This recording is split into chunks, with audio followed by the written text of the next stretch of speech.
हर हर महादेव दोस्तों, कैसे हैं आप सब। चलिए शुरू करते हैं आज की कहानी। दिसंबर के पहले सप्ताह की हल्की गुलाबी ठंडक में सुबह के 8 बज रहे थे और मैं प्रयागराज जाने के लिए फतेहपुर बस अड्डे पर बस की प्रतीक्षा कर रहा था। तभी एक 8-9 साल का बच्चा मेरे पास आया और बोला, भूख लगी है साहब, कुछ पैसे दे दो। मैंने इधर उधर दृष्टि दौड़ाई, किंतु कोई ऐसा ना दिखा जो उसका पारिवारिक लग रहा हो।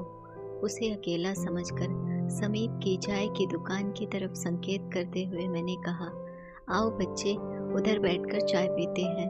मेरी बात सुनकर उसके चेहरे पर आश्चर्य मिश्रित मुस्कान उभरी और वह दौड़कर मुझसे पहले वहां पहुंच गया और एक बेंच पर बैठकर सामने पड़ी मेज पर हाथ रखे रखे दुकान के काउंटर पर रखे बिस्कुट और ब्रेड पाव देखने लगा। उस पर दृष्टि गड़ाए हुए मैं उसके सामने ही दूसरी बेंच पर बैठ गया और उससे पूछा, पाव खाओगे क्या? उसने मुस्कुराकर अपने सिर को हिलाकर सहमति दी और धीरे से बोला, बिस्किट भी। मैं उठकर काउंटर के पास गया और 2 चाय, 1 पाव रोटी और 1 पैकेट बिस्कुट के पैसे दिए और सामान लेकर मेज पर आ गया। पीछे पीछे एक लड़का 2 कप चाय लाकर मेज पर रख गया। मैंने प्लेट में बिस्कुट फैला दिए और उसमें एक किनारे पाव रोटी रखकर बच्चे की तरफ बढ़ाते हुए कहा, लो खा लो, यदि और मन करे और खाने का तो बता देना, मैं मंगा दूंगा। इधर मैं चाय सुड़कने लगा, उधर वह बच्चा पाव रोटी को चाय में डुबो डुबो कर खाने लगा। उसे ऐसा करते देखकर मुझे मेरा बचपना याद आ गया। मैंने उससे पूछा, बच्चे क्या नाम है तुम्हारा? बाबू। बाबू, तुम स्कूल नहीं जाते क्या? मैंने पूछा। नहीं, क्यों? मैंने फिर पूछा। मम्मी पापा कुछ नहीं कहते तुमसे? मेरी मम्मी मर गई है। पापा वो सामने दुकान पर बैठे हैं। उसकी उंगली का पीछा करते हुए मैंने देखा एक 40-45 साल का खिचड़ी दाढ़ी वाला पुरुष सिर पर सफेद टोपी लगाए फुटपाथ पर बिखरे हुए कुछ औजारों के मध्य बैठा हुआ एक साइकिल के पहिए में काम कर रहा था। वापस बाबू को देखते हुए मैंने कहा, फिर तुम इतनी सुबह सुबह घर से क्यों निकल आते हो इस जाड़े में? घर में नहीं, मम्मी मारती है, इसलिए पापा के साथ ही आ जाता हूँ।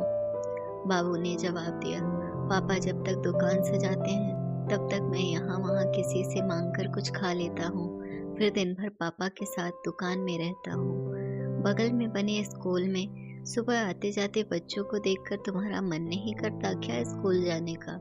अंतिम बिस्किट से कप की तली में पड़ी चाय को स्पर्श कर मुंह में रखते हुए बाबू ने कहा, करता है ना, लेकिन पापा के पास पैसे नहीं है मुझे पढ़ाने के लिए।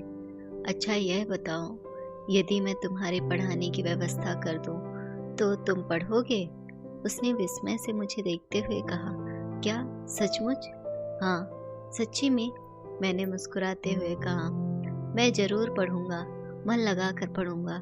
चाय का आखिरी घूंट पीकर होंठ पोंछते हुए बाबू ने बड़े विश्वास से मुझसे कहा, तो ठीक है, आज अभी मुझे प्रयागराज जाना है।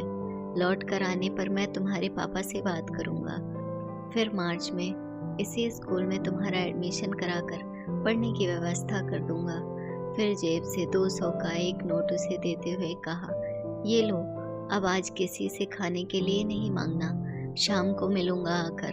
ठीक है, ठीक है, शाम को आना जरूर। 7 बजे तक ही हमारी दुकान रहती है। उसने दोनों हाथों की उंगलियों से नोट को पकड़कर उसके दोनों पटलों को देखते हुए कहा, ओके, अब तुम जाओ, देखो संभाल कर सड़क पार करना, ठीक है? कहकर वह उठ खड़ा हुआ और फिर बिना पीछे देखे वह सरपट दौड़कर भाग गया। मैंने देखा कि सिविल लाइन डिपो की एक जनरथ बस चलने को तैयार खड़ी है। मैं लपक कर उसमें चढ़ गया। शाम को बस से उतरकर मैं बाबू की दुकान की तरफ बढ़ा तो हृदय धक से रह गया। जहाँ उसके पापा की दुकान थी वहाँ भीड़ लगी हुई थी। बढ़ी हुई धड़कन के साथ जब मैं वहाँ पहुँचा तो पाया कि सीमेंट लदा एक ट्रक उस स्थान पर पलटा हुआ पड़ा था। वहाँ एकत्र लोगों से जानकारी मिली कि दोपहर के 1 बजे इस ट्रक का अगला टायर जोरदार आवाज के साथ फट गया था, जिससे वह असंतुलित होकर पलट गया। बाबू, उसके पापा और 2 राहगीरों की इन्हीं बोरियों के नीचे दबकर मौत हो गई। मेरा मस्तिष्क चेतना शून्य हो गया और आंखें बंद हो गई। इन्हीं बंद आंखों के पटल पर मैं बाबू को उसकी आर्थिक विपन्नता, सौतेली माँ के व्यवहार और ईश्वर के विधान पर अट्ठास करते हुए और फिर उसके कह कहे को हंसी में बदलते हुए देखा।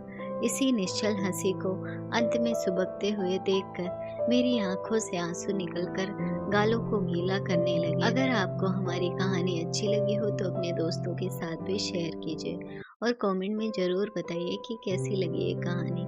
और हाँ, चैनल को सब्सक्राइब करना ना भूलें। धन्यवाद दोस्तों।